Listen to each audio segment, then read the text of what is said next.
Assalamualaikum warahmatullahi wabarakatuh. Baiklah, saya akan menyampaikan perkuliahan mata kuliah manajemen logistik. Topik yang akan saya sampaikan untuk saat ini adalah mengenai pengadaan logistik.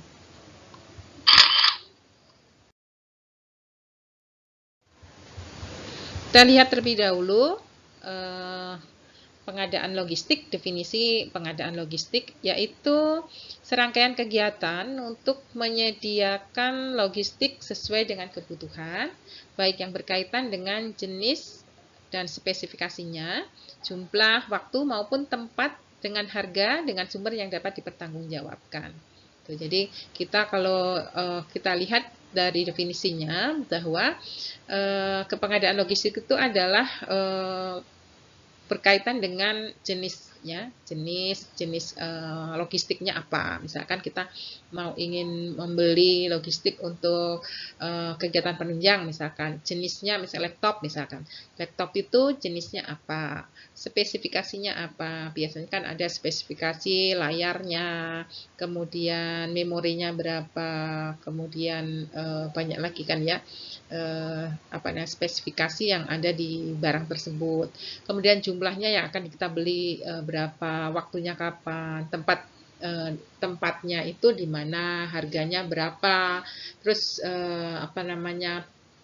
pemasoknya itu bagaimana, bisa dipertanggungjawabkan atau ilegal atau tidak ilegal. Nah, di pengadaan logistik itu semua itu kita identifikasi.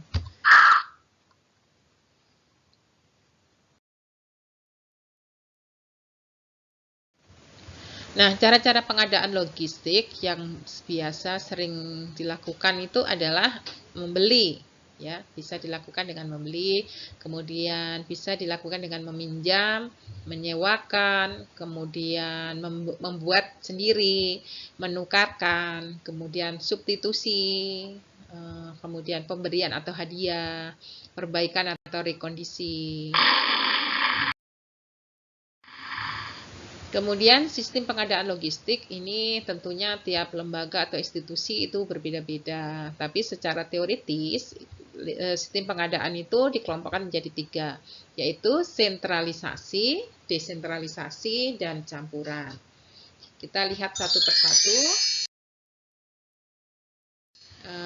Kalau sistem sentralisasi itu kewenangan dalam pengadaan logistik bagi seluruh unit kerja dalam organisasi diberikan pada unit kerja tertentu, sehingga segala macam pengadaan logistik dalam organisasi hanya dilayani oleh satu unit kerja, ya, atau bagian tertentu. Contohnya misalkan Politeknik ini ingin melakukan pengadaan laptop.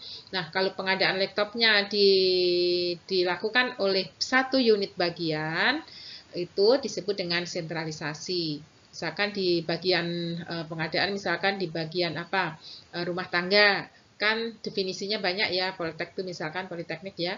Misalkan ada agribisnis, ada agribisnis pangan, ada akuntansi, ada tanaman pangan. Nah, definisi-definisi tersebut kan misalkan akan dilakukan pengadaan mengenai laptop untuk misalkan KPS-nya misalkan ya, atau untuk dosennya. Nah, kalau itu yang melakukan pengadaan satu pintu atau satu unit Politeknik, misalkan bagian rumah tangga atau bagian unit tertentu di institusi tersebut disebut dengan sentralisasi. Tentunya ada kelebihannya sistem pengadaan sentralisasi ini. Yang pertama itu dapat mengurangi harga persatuan, kemudian dapat mengurangi biaya tambahan atau overhead, sehingga akan mendukung efisiensi dan dapat mendukung standarisasi serta sistem pertukaran logistik antar bagian. Kemudian kekurangannya apa? Kebutuhan yang mendesak dari suatu unit tertentu ini tidak dapat dilayani. Kenapa? Karena harus menunggu dari definisi yang lain kan. Kemudian pemenuhan permintaan kebutuhan logistik pada unit kerja sebagai pengguna atau user tidak sesuai dengan kebutuhan, baik spesifikasi maupun waktu. Kadangkala untuk unit-unit yang unik, yang tersendiri punya karakteristik sendiri, nah ini nggak cocok untuk sistem pengadaan serialisasi. Mungkin lebih mengadakan sendiri karena mungkin kalau misalkan bagian akuntansi, dia softwarenya berbeda dengan agribisnis atau dengan tanaman pangan gitu ya, atau dengan misalkan teknik ya, teknik jembatan dan jalan atau teknik sipil itu kan beda-beda. Untuk menggambar AutoCAD untuk komputernya kan, laptopnya kan kapasitasnya berapa, apa namanya, hal-hal yang software dan lain-lainnya kan ada perbedaan. Sehingga kalau misalkan disamakan, jelas itu barangnya tidak akan terpakai oleh unit-unit yang memang punya spesifikasi itu tersendiri. Kemudian sistem desentralisasi. Nah, sistem desentralisasi ini kewenangan pengadaan logistik diserahkan pada masing-masing unit kerja. Nah, itu misalkan bagian agribisnis sendiri, bagian akuntansi sendiri, bagian manajemen informatika sendiri, bagian teknik misalkan sendiri gitu ya. Jadi diberi kewenangan untuk melakukan. Nah, sebenarnya di Politeknik sudah menerapkan juga untuk beberapa misalkan pengadaan bahan baku untuk keperluan apa namanya, praktek ya, karena spesifikasi dari divisi itu berbeda sehingga karakteristik dari institusi atau divisi itu berbeda sehingga diberi kewenangan untuk membelinya. Jadi unit-unit bahan prakteknya itu diserahkan masing-masing ke labnya, misalkan seperti itu ya. Itu contoh-contoh. Jadi makanya ada beberapa satu lembaga itu dia bisa menerapkan dengan nanti yang ketiga itu sistem campuran, ada sentralisasi maupun desentralisasi. Kelebihan dari desentralisasi ini adalah kebutuhan logistik dari masing-masing unit kerja akan cepat dapat dipenuhi sesuai dengan kebutuhan, menjamin ketepatan pembelian logistik juga. Kemudian kelemahannya menimbulkan tertumpuknya barang-barang yang tidak diperlukan beberapa bagian, tidak mendukung standarisasi dan normalisasi, dan tidak mendukung kemungkinan pertukaran antar bagian, dan biaya persatuan barang itu relatif lebih mahal. Kalau sentralisasi karena belinya banyak, partai besar biasanya kan lebih murah ya dibandingkan kalau kita beli satu misalkan seperti itu. Kemudian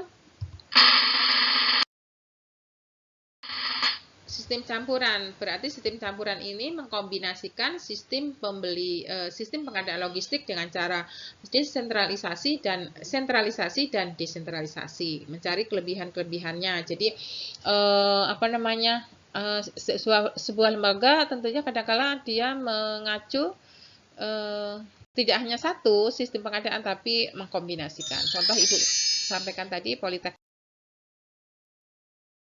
ya, Polinela ya, salah satunya itu juga menerapkan sistem pengadaannya dua.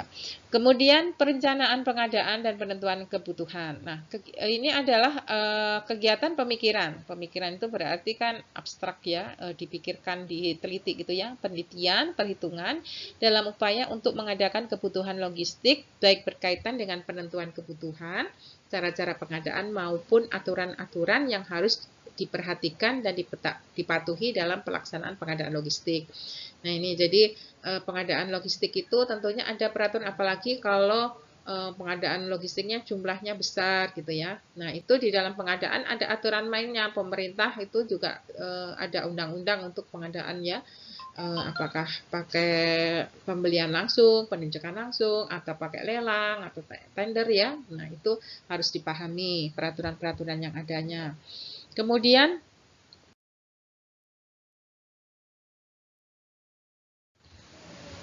rencana logistik ini merujuk beberapa pertanyaan 5W 1H ini di mata kuliah manajemen, dasar-dasar ilmu manajemen ya. Dalam kita menyusun perencanaan itu acuannya adalah what apa, why mengapa, when kapan, where di mana, siapa, how bagaimana ya. Ini sudah dibahas saya rasa ya. Jadi harus mengacu pada 5W 1H.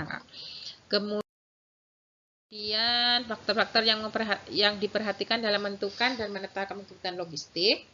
Ini yang pertama, faktor fungsional. Fungsi dari logistik itu apa? Kemudian yang kedua, faktor biaya dan manfaat. Biaya yang akan dikeluarkan berapa dan logistik tersebut memberi manfaat seberapa besar. Kemudian faktor anggaran. Anggaran yang tersedia berapa?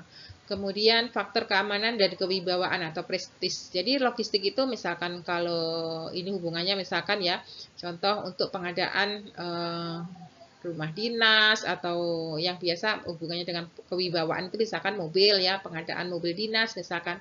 Ya kalau misalkan jajarannya direksi, ya jangan sampai dikasih mobil yang mungkin levelnya tidak sesuai, misalkan Kita tahu sendiri ya, yang mungkin yang memang sesuai dengan level dari pekerjaannya itu. Kemudian faktor standarisasi dan normalisasi. Standarisasi itu adalah pembakuan mengenai jenis ukuran dan mutu suatu perlengkapan logistik. Kalau normalisasi adalah pembuatan ukuran-ukuran yang baku berdasarkan standar yang telah ditetapkan. Nah, tahapan penentuan logistik ini yang pertama menyusun seluruh nama-nama barang yang dibutuhkan. Jadi nanti tugas kalian itu menentukan membuat perencanaan kebutuhan logistik di sebuah perusahaan ya. Kemudian dari situ nanti diharapkan bisa melakukan pengadaan gitu kan ya. Jadi yang pertama itu harus menyusun seluruh nama-nama barang yang dibutuhkan oleh misalkan bagian pemasaran apa butuhnya, bagian produksi apa, bagian keuangan apa. Itu semua ditulis nama-nama barangnya. Terus harus selalu mempertimbangkan relevansi usulan logistik dengan unit kerja tertentu yang mengusulkan pertimbangan biaya dan manfaat maupun kepentingan dan tujuan organisasi secara keseluruhan. Kemudian yang kedua, menyusun daftar nama-nama kebutuhan logistik sesuai berdasarkan skala prioritas. Kalau namanya sudah ada ya, ada misalkan 100 atau 10 gitu ya. Diurutkan yang prioritas, nama-nama yang prioritas, yang mendesak, kemudian yang penting, yang kurang ya, yang perlu itu diinikan. Kemudian menentukan logistik yang pasti yang akan diadakan, yang dituangkan dalam daftar nominasi barang. Kemudian di dalam tujuan orientasi pengadaan logistik ini dengan cara pembelian itu harus tepat mutu, tepat jumlah, tepat waktu, tepat sumber, harga, tempat, dan tepat peraturan. Nih, peraturan juga harus diperhatikan ya.